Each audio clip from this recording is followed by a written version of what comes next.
Shalom, salam sejahtera bagi Bapak Ibu Saudara-saudara, anak-anak yang dikasihi oleh Tuhan Yesus Kristus. Jumpa kembali bersama saya Pendeta Eka di dalam renungan firman Tuhan pada hari ini, hari Senin 3 Juli 2023. Sukacita dan damai sejahtera dari Tuhan Yesus kiranya menyertai hidup kita sekalian. Puji nama Tuhan. Sampai pada pembacaan firman Tuhan hari ini, yakni kitab Injil Matius pasal yang ke-12. Kiranya firman Tuhan memberkati kita sekalian. Baik, sebelum kita akan merenungkan bagian firman Tuhan hari ini, mari kita akan berdoa bersama.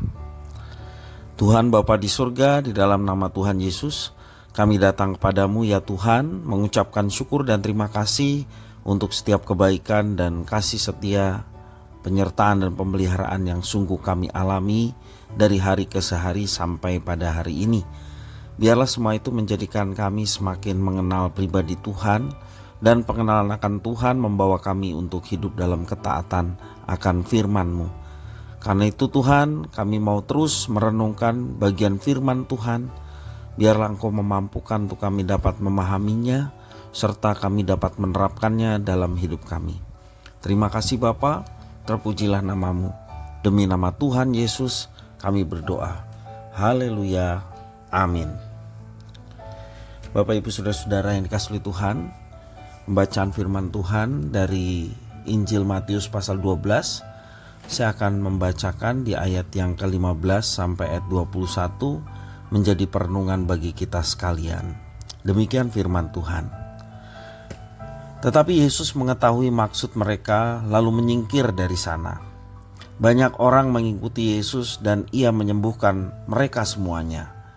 Ia dengan keras melarang mereka memberitahukan siapa Dia, supaya genaplah firman yang disampaikan oleh Nabi Yesaya. Lihatlah, itu hamba-Ku yang Kupilih, yang Kukasihi, yang kepadanya jiwaku berkenan. Aku akan menaruh roh-Ku ke atasnya, dan Ia akan memaklumkan hukum kepada bangsa-bangsa. Ia tidak akan berbantah dan tidak akan berteriak, dan orang tidak akan mendengar suaranya di jalan-jalan. Buluh yang patah terkulai tidak akan diputuskannya, dan sumbu yang pudar nyalanya tidak akan dipadamkannya, sampai ia menjadikan hukum itu menang. Dan padanyalah bangsa-bangsa akan berharap. Demikian firman Tuhan.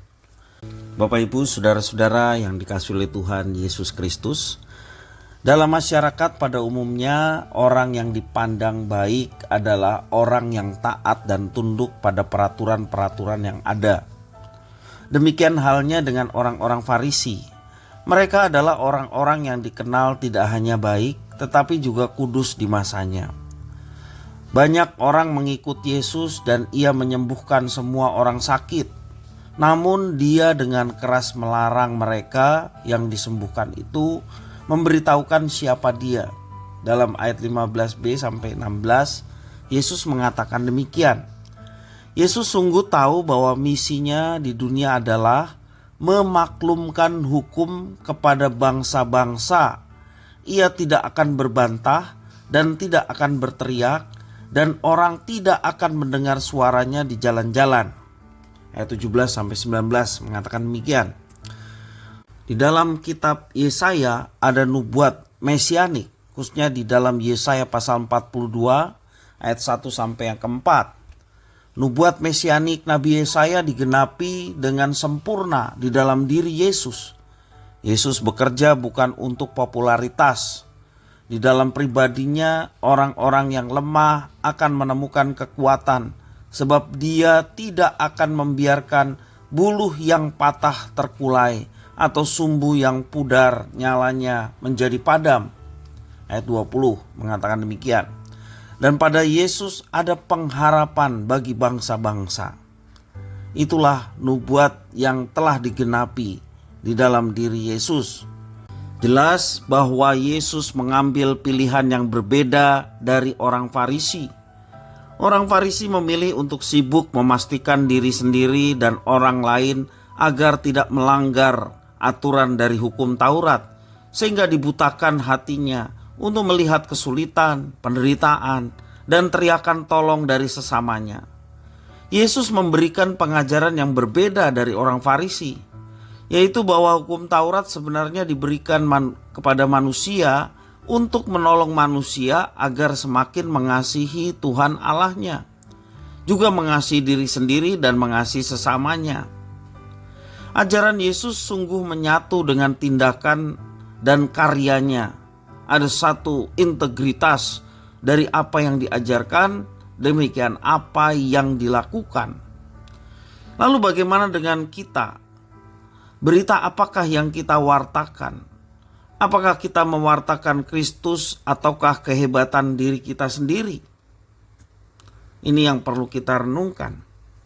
Sebagai orang Kristen, kita seringkali menilai dan menghakimi orang lain sehingga justru menjauhkan mereka dari kasih Kristus.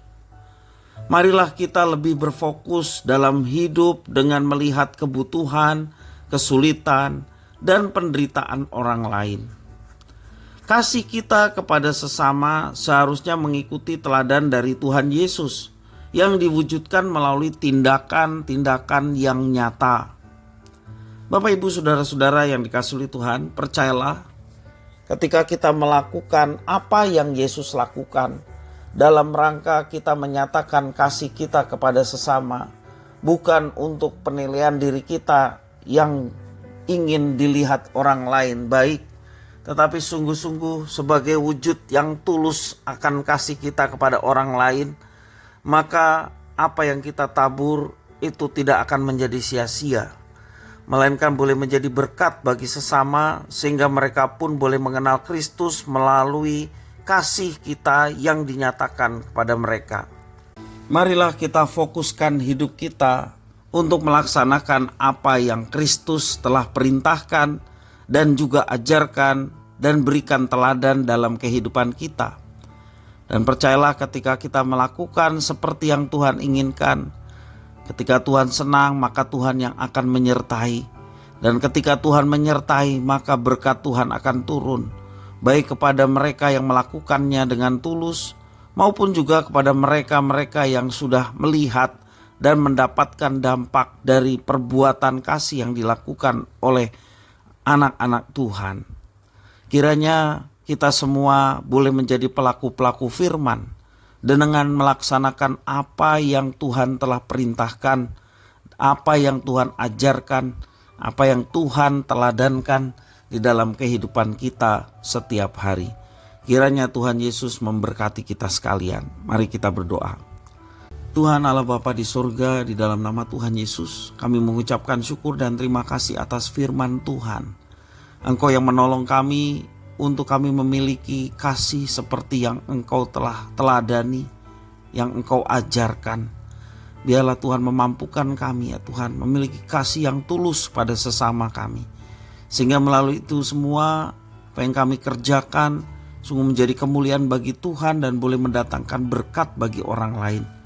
Sehingga mereka boleh melihat Kristus melalui kehidupan kami yang kami nyatakan dalam kasih kami setiap hari kepada sesama. Terima kasih ya Tuhan atas firman-Mu, mampukan kami untuk kami melaksanakannya. Demi nama Tuhan Yesus kami berdoa. Haleluya. Amin.